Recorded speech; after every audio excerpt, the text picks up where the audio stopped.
Nazi Germany unleashed the bloodiest war in world history, leaving an imprint on today's world map, demographics, and the existing world order. Guilty of many crimes, the leadership of the Third Reich was brought to justice. But whose hands carried out these crimes and the military aggression against other countries? Today, we will talk about the two main military formations of Nazi Germany, discuss their similarities and differences. The Wehrmacht is nothing more than the armed forces of Germany, responsible for the external security of the state. The word Wehrmacht itself consists of the German word Wehr, defense, and Macht, power. What we today call the army of any state, this was the Wehrmacht. A very important note, the Wehrmacht includes not only the ground forces, called Heer in German, but also the Navy, Kriegsmarine, and the Air Force, Luftwaffe. After the defeat in the First World War, according to the Treaty of Versailles, Germany was to be completely disarmed. It was forbidden to have heavy artillery, aviation, and tank troops.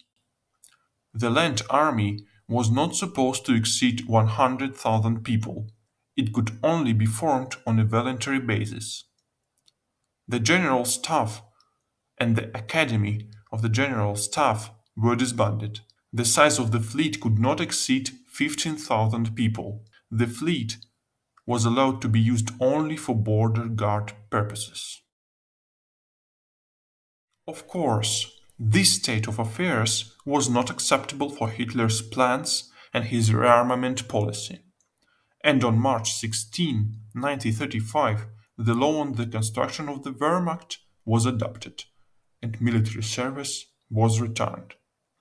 By September 1st, 1939, the number of soldiers of the armed forces of the Third Reich will exceed 4 million people.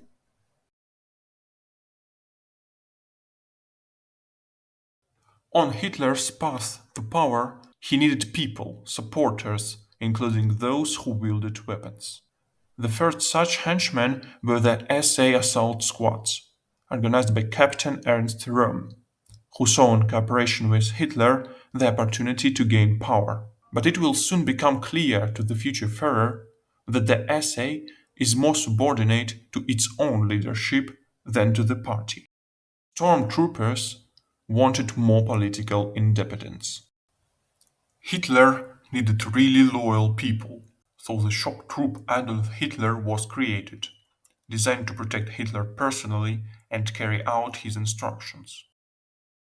After the putsch of 1923, the shock troop was disbanded. Hitler was sentenced to 5 years in prison. After early release from prison, the need arose again to form personal guards, the party army. So in 1925, the SS appeared, a protection squadron, originally consisting of 8 people who was supposed to protect Hitler, the party, unquestioningly carry out any orders. In 1930, the SS will receive the powers of the police service within the party. In 1934, the SS will gain control over the German police, and by 1939 will completely replace the law enforcement agencies of the state. The number of security units will reach 240,000 people.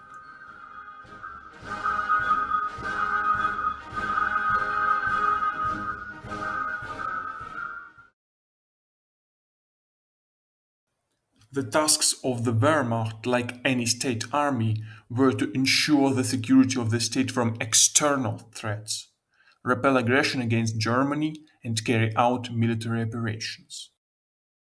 The responsibility of the SS was to ensure the safety of the Reich from internal threats, working with the enemies of the regime inside the country. As we said before, with the formation of the Nazi dictatorship, the SS actually began to control all law enforcement agencies of the Third Reich.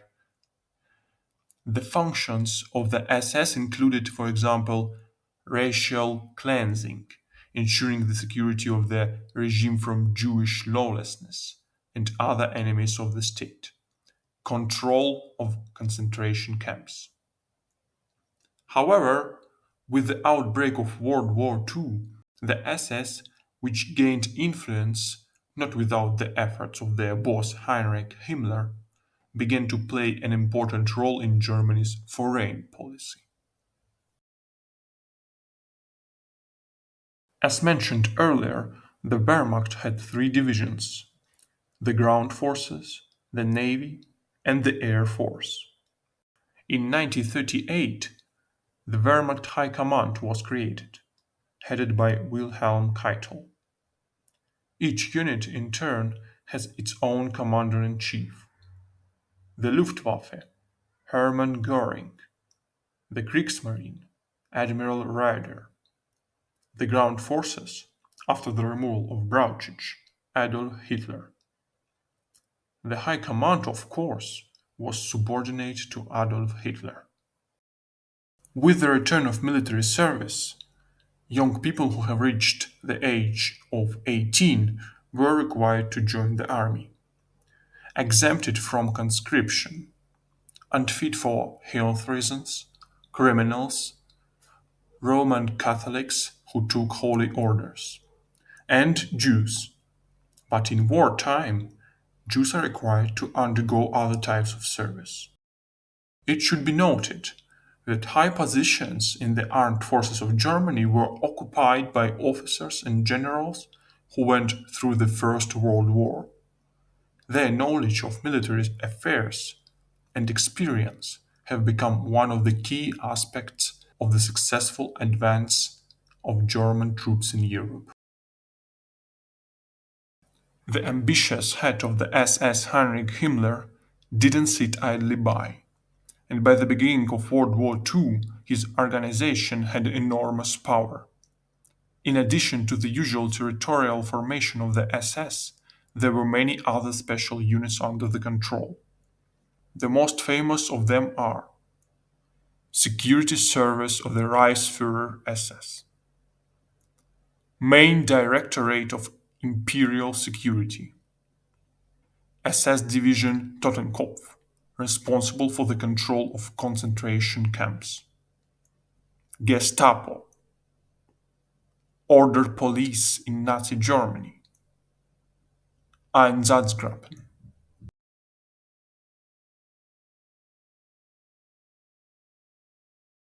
They are intended to solve internal political tasks that I will put before the Reichsführer SS, the chief of the German police, and can be used mobile in wartime as a part of the fighting troops. Adolf Hitler. The Waffen SS appears. The military units of the Guard detachments that emerged from the reserve troops and the Totenkopf unit at the end of 1939. The Waffen SS, even possessing tank divisions along with the Wehrmacht, participated in hostilities and also realized control in the occupied territories, creating competition for the regular army. Who served in the SS? They joined the protection squadron on a voluntary basis. Initially, young people in excellent physical shape were recruited in the SS Guards without strict age restrictions, but not less than 170 centimeters tall. In 1936, the minimum height of applicants was increased to 1.74 meters, and the maximum age was lowered to 23 years. The most important selection criterion was the purity of Aryan origin, which was determined by a special scale of the usefulness of the races. During the Second World War, volunteer divisions of the Waffen SS, consisting of foreigners, were created in the occupied territories. For example, the Croatian Prince Eugene or the Ukrainian Galicia. There was also a division consisting of criminals and concentration camp prisoners, known as the Darlewanger.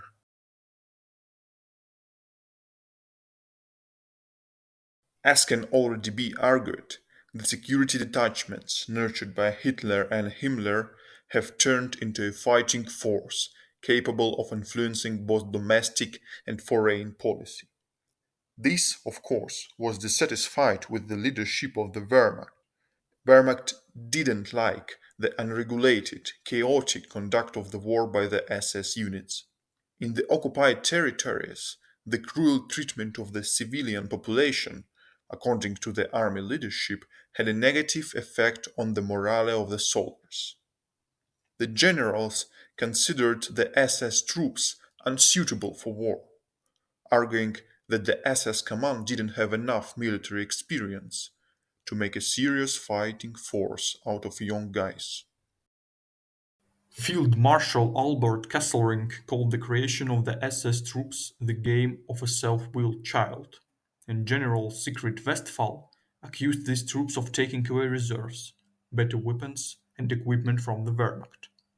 Ordinary soldiers were also not happy with their colleagues. They called the SS men asphalt soldiers, and they, in turn, called the army lousy trained bastards. The SS men considered themselves elite troops performing special tasks, and this position was promoted by the highest ranks of the organization. Trying to wipe the nose of the Wehrmacht, the SS troops were in a hurry to be the first to attack their opponents. Parts of the SS troops were the first to invade Holland, Belgium, and France, uncontrollably and fanatically striving forward, despite the losses in a single offensive impulse.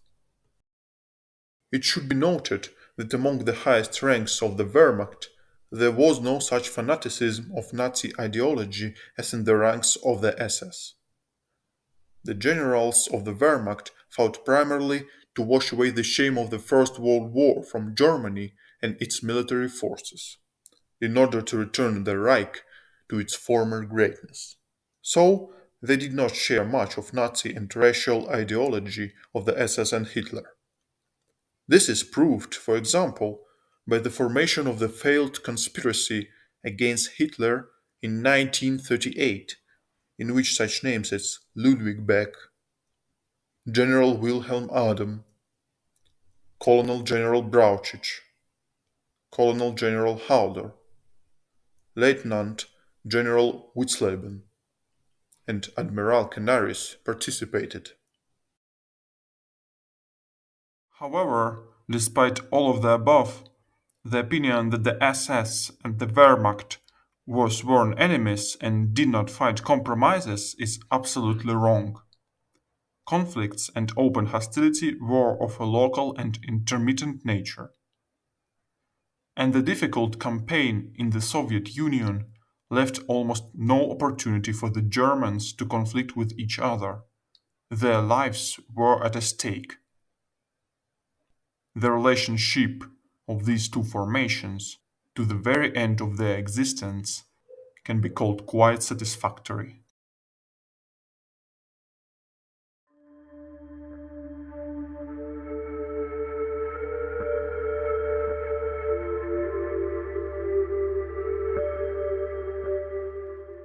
Otto Ernst, navigator of the SS artillery regiment attached to the Kampf Panzer Division, together with the commander of the military field gendarmerie, drove 50 Jews into the synagogue and brutally shot defenseless people.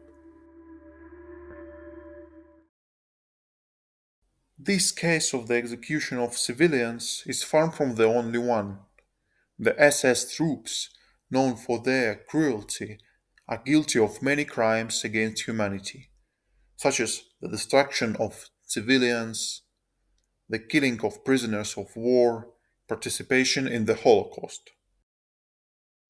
In concentration camps controlled by the SS, massacres and violence against prisoners were commonplace.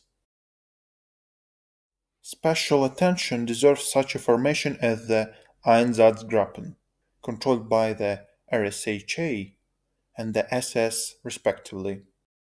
Their purpose was to kill the civilian population in the occupied territories, the extermination of all anti-German elements in a hostile country behind the troops in battle.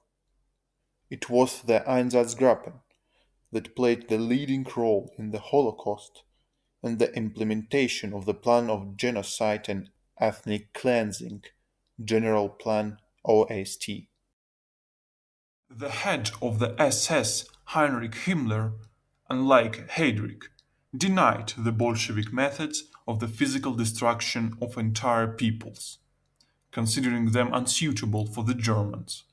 Of course, this didn't mean that Himmler would oppose the decision of his colleagues, and all papers concerning the final solution of the Jewish question were signed. Concentration camps in which the SS Totenkopf detachment served as guards became death camps.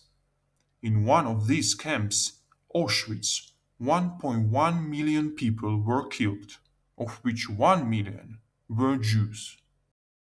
But not all Jews survived to the concentration camps. Many were shot by the Einsatzgruppen in their own city, in their own homes. And what about the Wehrmacht? Were the soldiers of the regular army involved in the cruelty that the SS unit showed? Before the invasion of the USSR on May 13, 1941, Wilhelm Keitel's directive was issued, according to which the initiation of prosecution for actions committed by military personnel and service personnel in relation to hostile civilians is not mandatory even in cases where these actions simultaneously constitute military crime or misdemeanor. You can guess the scope for what actions such a directive opens up. The second known directive issued at the beginning of the war with the Soviet Union, which contributed to further crimes, is the Order on Commissars. According to this order, the political commissar was not considered a prisoner of war and must be killed right on the battlefield. The execution of prisoners without trial, violent actions against the civilian population. Not only this, along with the SS, the Wehrmacht was engaged. Field Marshal Walter von Brauchitsch ordered, when Operation Barbarossa began, that all German army commanders immediately identify and register all Jews in the occupied territories of the Soviet Union and fully cooperate with the Einsatzgruppen, and indeed, in most cases, the Wehrmacht cooperated with the SS, sometimes providing personnel for execution commands. Thus, despite the fact that the primary tasks of the army did not include the destruction of the civilian population, the implementation of genocide, the Wehrmacht contributed to those crimes that are sometimes mistakenly attributed exclusively to protection squadrons. The International Court of Justice at Nuremberg stated that the SS were used for purposes that are criminal, including the persecution and extermination of Jews, torture and murder in concentration camps, excesses in occupied territories, the implementation of a slave labor program, and the mistreatment and killing of prisoners of war. The court's verdict went on to say that the Waffen SS were in theory and practice an integral part of the organization of the SS, just like any other branch of it, and that they are directly responsible for the killing of prisoners and mass executions in the occupied territories. The Wehrmacht was not recognized as a criminal organization.